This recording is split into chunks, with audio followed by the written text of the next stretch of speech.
अभी अभी एक अजीब घटना हुई क्योंकि अचानक अर्जुन की टैक्सी में दो बच्चे प्रकट हो गए और उन्होंने जबरदस्ती उसके हाथ में $15,000 थमा दिए। बस इतना कहा कि हमें घर छोड़ दो। अर्जुन पहले तो मानने को तैयार ही नहीं था, पर इतनी बड़ी रकम देखकर वह इनकार भी नहीं कर पाया। लेकिन रास्ते पर निकलते ही अनाया घबराकर बोली कि पीछे वाली गाड़ी उनका पीछा कर रही है। जेल से अभी अभी निकला अर्जुन किसी मुसीबत में पड़ना नहीं चाहता था, इसलिए उसने खुद ही गाड़ी को साइड में करके उन्हें आगे निकलने दिया। पर सामने वाली गाड़ी अचानक रास्ता रोककर खड़ी हो गई और पीछे से एक दूसरी कार ने जोरदार टक्कर मार दी। लेकिन अर्जुन की ड्राइविंग किसी प्रोफेशनल रेसर से कम नहीं थी। अपने सालों पुराने तजुर्बे से उसने फौरन गाड़ी संभाल ली और खतरे से निकल भी गया। अर्जुन को लगा कि शायद उसके पुराने गैंग के लोग पीछे पड़े हैं, इसलिए वह पूरी स्पीड में वहां से भागने लगा। पर कुछ ही मिनटों में तीन कारें उन्हें घेर कर फिर सामने आ गईं। वे लोग चारों तरफ से उन्हें फंसाने लगे, लेकिन अर्जुन बेहद शांत रहा। अचानक उसने जोर से एक्सेलरेटर दबाया, सामने वाली कार को टक्कर मारी और एक झटके में रास्ता बनाकर बाहर निकल गया। लेकिन पीछा करने वाले अभी भी पीछे पड़े थे। उधर आदित्य की आंखें अचानक तेज और दृढ़ हो गईं। वह अपनी बहन से बोला, मुझे कोशिश करनी होगी, और फिर उसका शरीर पलक झपकते ही धुंधला हो गया। अगले ही पल वह सड़क के बीचों बीच खड़ा था। पीछे आती कार उसे देखकर बच नहीं सकी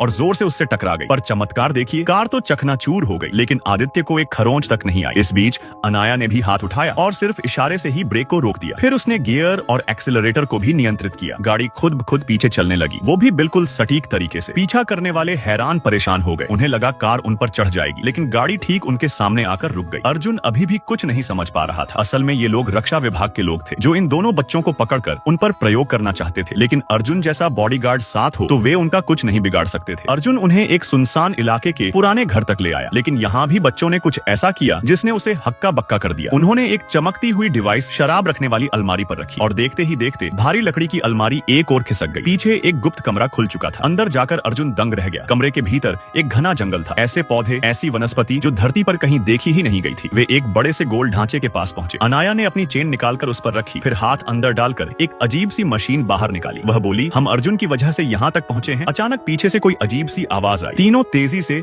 झाड़ियों में छिप गए। अर्जुन ने मौका देखकर हमला किया, पर सामने वाला आदमी एक बेहद मजबूत कवच पहने था। गोली बारूद उस पर बेअसर था, ऊपर से उसकी ताकत इंसानों से कहीं ज्यादा। कवचधारी आदमी ने हाथ से हथियार निकाला और एक ही वार में दो विशाल पेड़ उड़ा दिए। आग तेजी से फैलने लगी और कुछ ही सेकंड में पूरा जंगल धधक उठा। तीनों जान बचाकर भागने लगे, पर तभी कवच वाला उन पर टूट पड़ा और अनाया के हाथ से उपकरण छीनने की कोशिश की। पर अनाया ने इशारा किया और उपकरण फिर उसके हाथ में लौट आया। अर्जुन उससे भिड़ा रहा और अनाया ने फिर अपनी शक्तियों का इस्तेमाल किया। कवचधारी हार मानने वाला नहीं था। उसने हाथ से एक भारी भरकम आयन ब्लास्ट निकाला। आदित्य ने जैसे तैसे दरवाजा बंद किया, लेकिन विस्फोट की ताकत से वह बेहोश होकर गिर पड़ा। अर्जुन तुरंत उसे उठाकर बाहर ले आया, फिर अपनी टूटी फूटी टैक्सी में बिठाया और दोनों बच्चों को लेकर तेजी से वहां से भाग निकला। नेक्स्ट पार्ट देखने के लिए कमेंट करें। पार्ट 2।